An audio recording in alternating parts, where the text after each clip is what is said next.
Party उपाध्यक्ष घोषित किए जाने के बाद कांग्रेस कार्यकारिणी बैठक में राहुल गांधी को माला पहनाकर उनका अभिनंदन किया गया।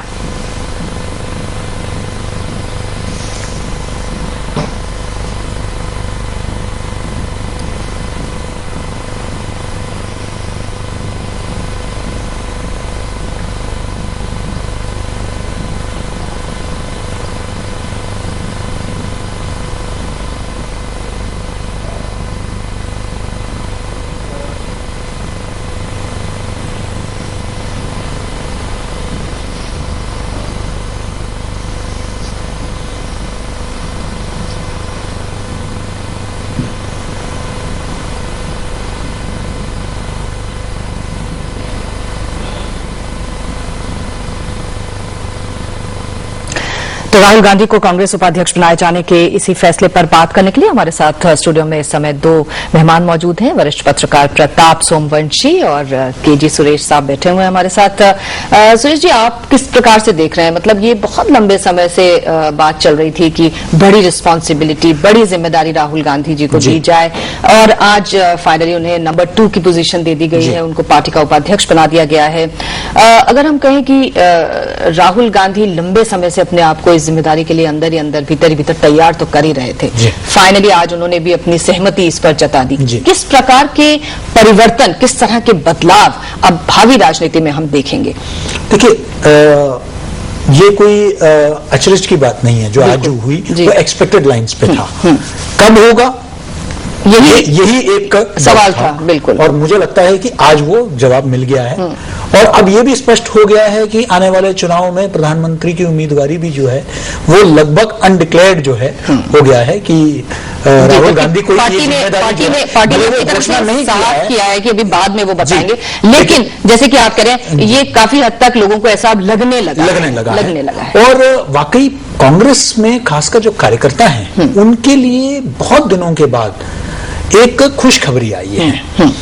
चारों तरफ से चौतरफा हमला, चाहे विपक्ष की तरफ से हो, नागरिक समाज की तरफ से हो, चाहे वो भ्रष्टाचार का मुद्दा रहा हो या महिला सुरक्षा का मुद्दा रहा हो, महंगाई का मुद्दा रहा हो, चौतरफा हमला झेल रही थी कांग्रेस। ऐसे में एक तरह से कांग्रेस कार्यकर्ताओं के लिए एक तारनहार के रूप में उभर के आए हैं। उनको लगता है कि एक उम्मीद का किरण उनको दिखाई देता है। उनको लगता है कि शायद आज जो युवा पीढ़ी जो सड़क पर उतर कर आ रही है, शायद उनके जो सवाल हैं उनका जवाब राहुल गांधी है। शायद उन सवालों का जवाब राहुल गांधी दे पाएंगे। तो उनकी जो आकांक्षाएं हैं युवाओं की, जो आपने इंडिया गेट में दिल्ली बस गैंगरेप प्रकरण के बाद देखा, उन आकांक्षाओं को, उनके जो चिंताएं हैं, उन चिंताओं का जो जवाब है क्या वो राहुल गांधी दे पाएंगे? तो शायद कहीं ना कहीं युवक जो कांग्रेस के साथ जुड़े हुए हैं उनके अंदर और कांग्रेस में एक तरह से जिसे देखा जाए तो देयर इज नो अल्टरनेटिव वाली बात भी थी। उनको लग रहा था कि शायद 2014 में जिस तरीके का माहौल बन रहा था, शायद अब कोई एक नाउम्मीदी का एक तरह से एक माहौल बना हुआ था।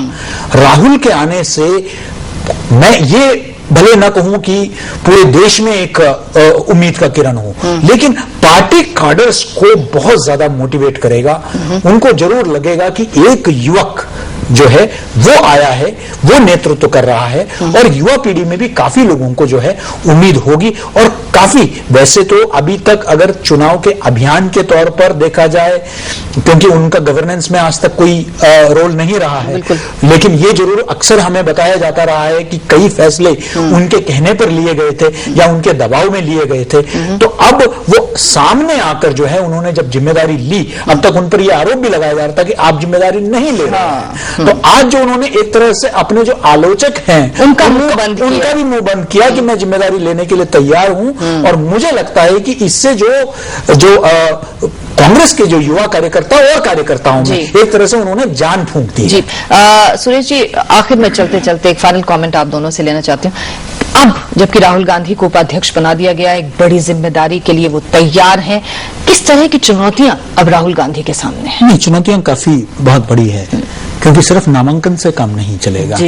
आपने देखा कि उत्तर प्रदेश में उन्होंने कितना मेहनत किया, लेकिन संगठन के अभाव में उनके बहुत मेहनत के बावजूद भी नतीजे जितने आपने उम्मीद की थी उसके कहीं भी करीब नहीं निकला। उसका मतलब है कि संगठन को मजबूत करने की जरूरत है, क्योंकि अल्टीमेटली चुनाव में नतीजों में आपका संगठन कितना मेहनत करता है वो मायना रखता है।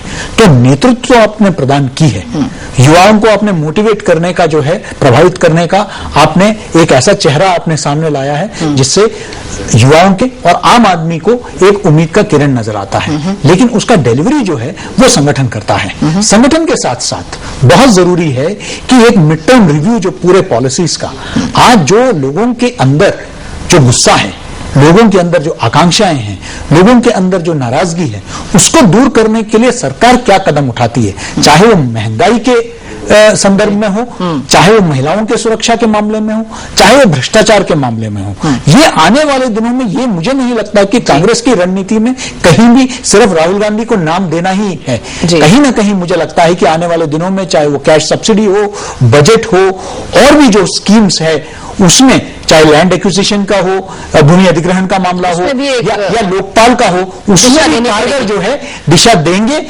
तब जाकर जो है ये पूरा मुहिम कामयाब होगा। जी प्रताप जी, आप क्या मानते हैं, खासतौर से अगर हम राहुल गांधी के अनुभव की बात करें तो भले ही उन्होंने मंत्री पद न लिया हो, लेकिन अनुभव, राजनीतिक अनुभव उनके पास में है।